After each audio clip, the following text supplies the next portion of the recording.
Hola, hola. It's your girl, Erica from America. Welcome to the Confidence Chronicles podcast. This podcast is all about helping you stand in who you are. Stop giving a fuck what people think about you. Start standing as your fully expressed self.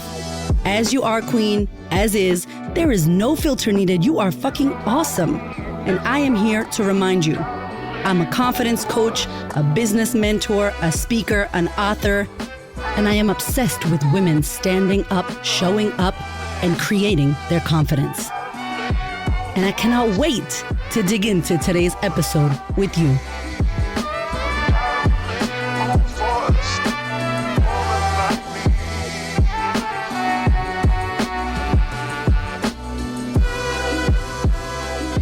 Hello. Okay, so I am 40 years old now.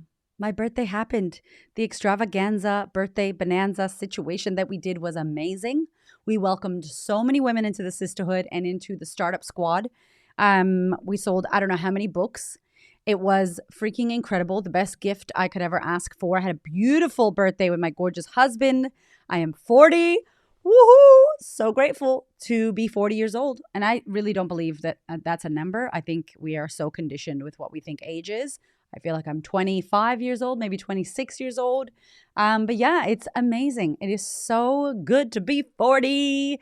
I just want to give a big thank you and shout out to everybody from my team, all of my amazing community members, you, the listeners, for being here, for clicking links, for ordering the book, for supporting my work, for joining our programs, for sharing this podcast. It was an incredible birthday gift to be able to do that. Like, that's how I wanted to celebrate my 40th, was to give a celebration and an offering to you. So that felt amazing. I loved it so much. Maybe for my 50th, we'll do something like that again. And now I'm 40. So I have to think about, how do I want to spend my 40s? I hear that the 40s is very good. I'm no longer 30 in the 30-year-old, whatever ranking. Now in my 40s plus. And it's going to be interesting because I hear that 40s can be really incredible. It can be where all the shit that you've been trying to do comes together. And then I hear that in your 50s is where you make your most money and are free and fulfilled. And who knows? We'll see. I will take you on the journey through my 40s. But I just really wanted to say thank you. And I appreciate you so damn much. It is now the middle of 2023, and I will be running a workshop, a mid-year level up workshop. If you've listened to the podcast before, at the beginning of every year, Hamish and I, my husband and I together, record this episode called Goals and Intentions 2023, Goals and Intentions 2022. And we do a massive workbook. We basically share with you our process on the start of the year, how we begin the year, what we do, our goals, our settings, our intentions, where we want to go, what we want to create, our word of the year, all of the awesome stuff that we do to begin the year. And that is one of our most downloaded podcasts, one of our most downloaded workbooks on our website. So what I thought we could do is do a mid-year check-in, a little mid-year level up check-in. So if you did that with us, I want you to come to this. I'll share the link in the next podcast next week. I'll share the link so you can join us. It's a free training.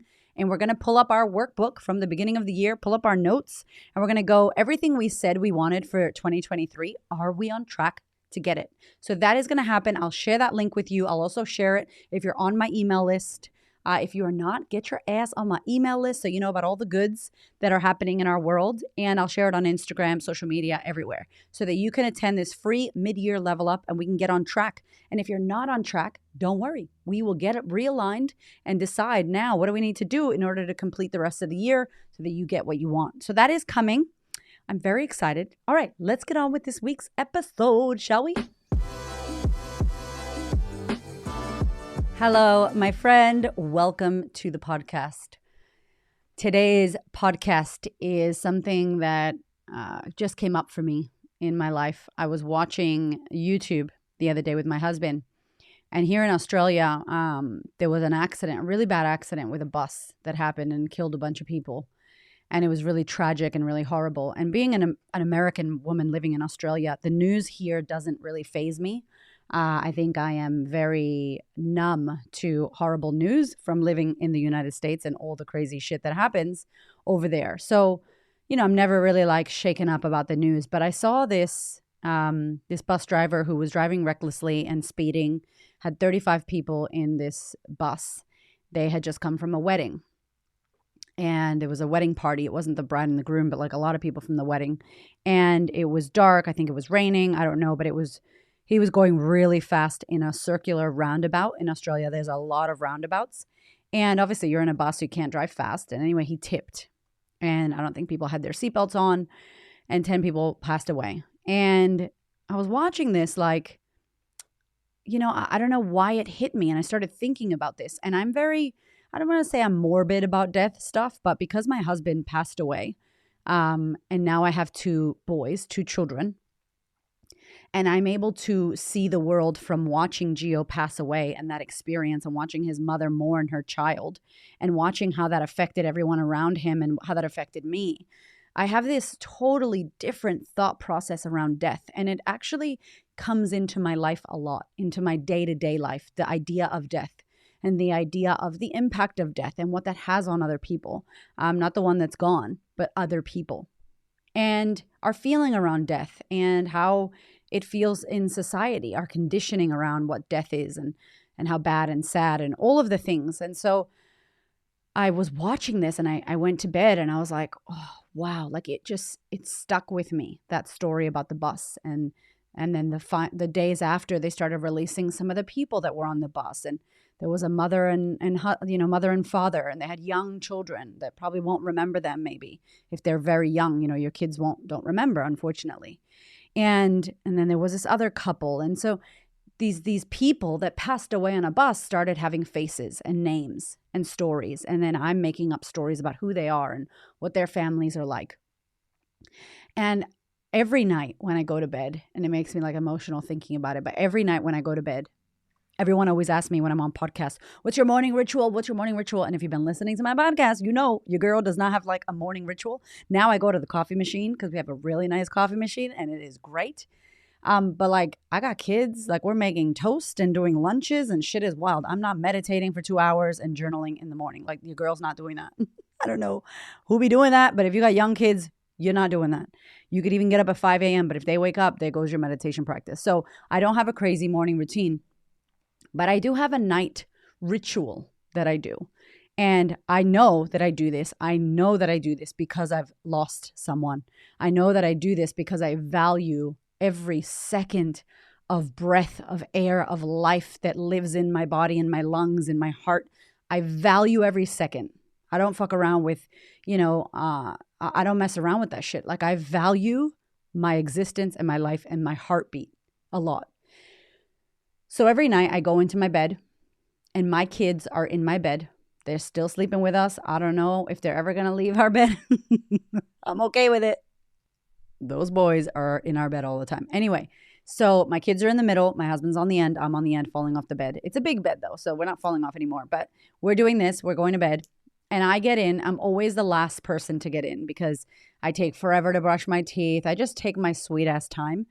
And I think half the time I don't really want to go to sleep because I feel like I want to do all the things because I'm up late and then I'm up early because I'm an early riser and I'm a morning person and a night person and an afternoon person. So I wait, I get into bed and everybody's asleep. And I do this ritual where I feel like my husband I stretch my body across and I feel my husband, his big old arms, muscular husband. And then I feel my little son, Nava, who always sleeps next to him, and his curly hair and his little legs and his little feet. And then I feel Raven, who sleeps next to me, and I feel his head and his breathing is in my face and his feet. And Raven's feet, he's 8 years old now. His feet are getting so big.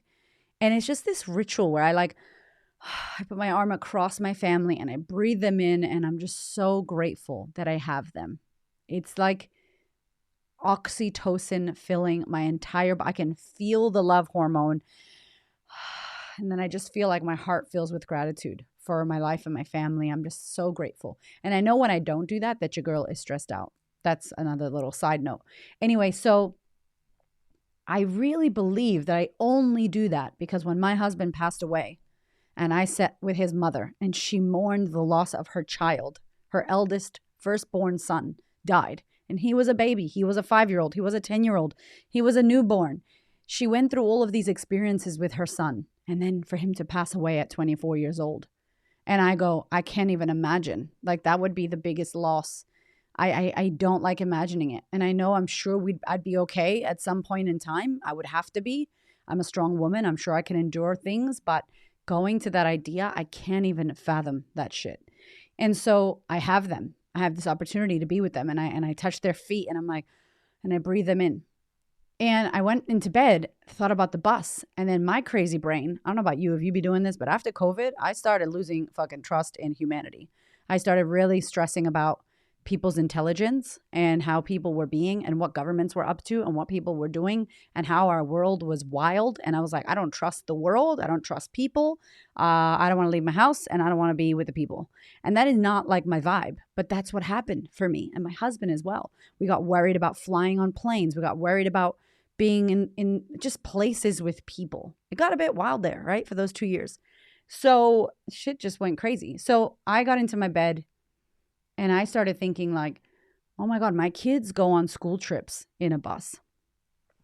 What happens if the bus driver's like tripping and driving fast? What happens if I go to school, I take a train, and sometimes there's a bus thing and I have to get on a bus? And like, what happens if, and then my brain started just going. Like all these stress-inducing ideas and thoughts right before bed. Thank you. Not the best time to think about this stuff, right? But I started thinking about all this, and I was like, started thinking about myself and the work that I do and how I try to hygiene my mind and clean my thoughts and feel good about how I am thinking and question and inquire what's not serving me and end relationships and things that don't work for me and have boundaries and how healthy I can be with myself to look after myself and how I'm going. And I thought about, fuck, I do a lot of this work. I'm working constantly. I'm learning. I'm in school. I'm educating myself. And yet still, I will have these feelings before I go to bed at night. And then that got me into this thought process of you, thinking about you and all of the listeners and all of the people that follow me on social media or download my podcast or follow me, on Facebook or subscribe to my email sequence. What about them? What goes on for them? How do they feel about death? How do you feel about death? How do you feel about dying? How do you feel about not being here? How do you feel about losing the people that you love? How do you feel about one day this all ending? And I don't know, right? But what if it all ends? And I thought, I want to invite you to think about the fact that you're still here right now. And that right now, at the point of you listening to this podcast, you're with me right now here. And if you touch your neck, you will feel a heartbeat, right? If you touch your heart, you will go, okay, I'm alive, right? Like you're breathing, you're alive. And every day, 155,000 or so people do not wake up. Every day. And you're one of those people who did get up. You're here with me right now. And I go, if that's not fucking precious, I don't know what is. If that's not a gift, if that's not a miracle, if that's not gratitude, I mean, like, what else is there? And so it got me thinking that we wait for what? There is something that you want to do right now that you're waiting to do. There's something, a conversation that needs to be had that you're not having. There's an experience that you want to go have that you've put to the side and haven't had it. And I'm like, what are you waiting for? Like, stop waiting, because one day you won't be here and you won't be able to do it. Or you'll be too old and you'll be on your deathbed regretting that you didn't get the chance to do the things you wanted to do. Why? Because you were worried about what they were going to think. Why? Because you didn't want to disappoint your family. Why? Because you were thinking you weren't good enough and you couldn't do it. Because you second-guessed yourself. Because you didn't do the work on yourself to believe in yourself. Because you never spoke up. Because what? Like, why? Because you didn't go for your dreams. That one hurts me. And so this bus thing that had nothing to do with me, but everything to do with me and everything to do with you. I could have been on that bus. You could have been on that bus. These things happen every fucking day. Every day someone goes. Every day something happens that is unexpected. And that's the key here. You don't expect it. So if you don't know when your time is up, if you don't know when it's going to come for you, when you're supposed to leave, when your kids are supposed to leave, if we don't know this information, how are we choosing to live our lives? Thinking that we're going to get to 80 years old? Believing that we should, air quotes, get to 90 years old? Like, That's not a good bet. You don't know. Gio had no idea that that was his day. I had no idea. His mother definitely didn't expect for her own self to outlive her son. I don't expect for my kids to for me to outlive my kids. I hope that my kids make it till the end, right? As old as they can be. I actually hope I stay here till I'm 200 years old. So if I can merge with some AI at 120, I might even look at that shit because I want to see what happens in this world. Like, I don't want to go, right? But I might have to go early air quotes for me.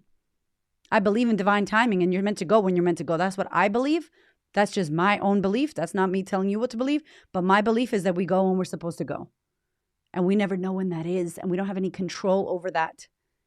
And so I'm like, there's something that you want to do right now that you're fucking waiting. Why? What if you don't have the extra time? What if you go for it and you get what you want and you start moving in the area in the direction of what you actually want to create for yourself? And why would you wait until it's the end or too late or you have a regret? Like, fuck regrets. We don't have to have them. One of my girlfriends, Bronnie Ware, I had her on the podcast actually. She wrote the book, Top 5 Regrets of the Dying. And it's wild that we read these books and that we, air quotes, know this. We don't know because knowing is getting the life experience of it. It could be just data. It's not knowing. I know it when I live it. I know it when I see it. I know it when I breathe it. That's what I know. And so if you are holding back in any area, not going for what you want, for a fear of bullshit that one day when you're 90 years old, you're going to go, I don't even know why I cared about that. Nobody gives a fuck about if you have wrinkles or not. Nobody cares about your Gucci bag. No one gives a shit if you didn't have cellulite or your mummy tummy was gone after 6 weeks of birth. No one fucking cares about that. That doesn't matter. How many followers you have doesn't matter. None of that shit is what you're going to go at 90 years old. I'm so happy that I got to 10,000 followers on Instagram. I'm so happy I got that bag or whatever, the BMW car. Nobody cares about that shit. You're not going to care about that. And so I guess this is a push, a nudge, an invitation for you to start thinking about what's truly important to you and what have you not been doing that you truly want to do. Because you never know if you will be on that next bus. You never know when you will not be here. Things happen all of a sudden. All of a sudden shit happens. And then for me, my friend, I think it's too late.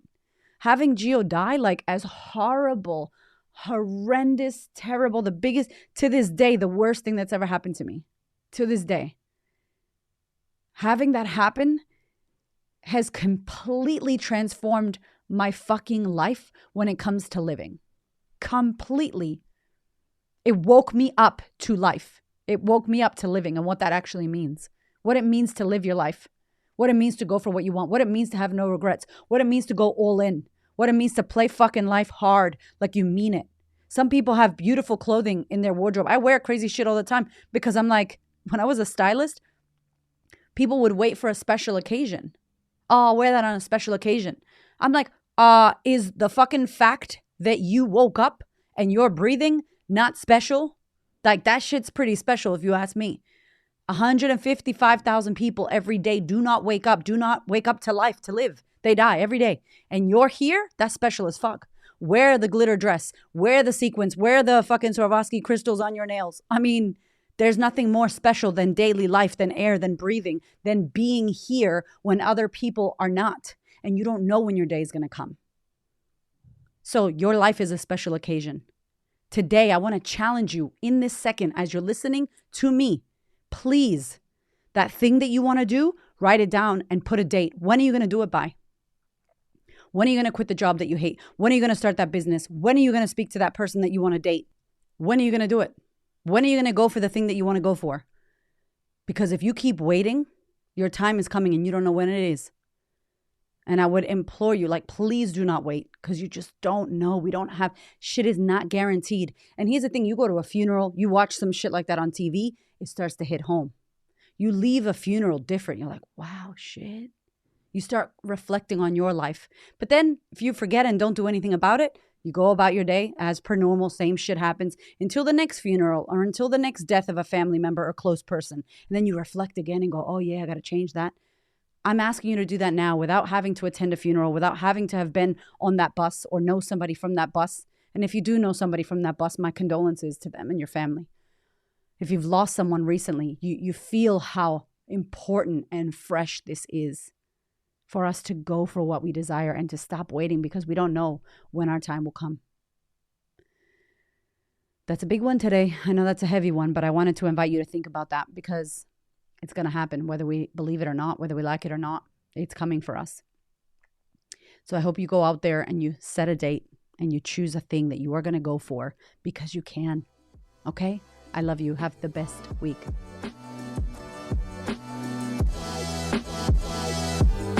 Thank you so much for listening. I freaking love you. I appreciate you. Thank you for your ears and your energy and your attention. Thank you for letting me into your world. And thank you so much for listening and tuning in to this podcast. There are so many podcasts you could listen to, and I deeply, deeply, for real, appreciate you listening to mine. Do me one big favor, one big thing. Please share this episode or this podcast with a woman who you know needs to hear this. This is my mission on planet Earth, to serve as many women as possible so that we could show up, stand up, speak up, and create the confidence and the life that we desire. I appreciate you, my love. I will see you on the next episode.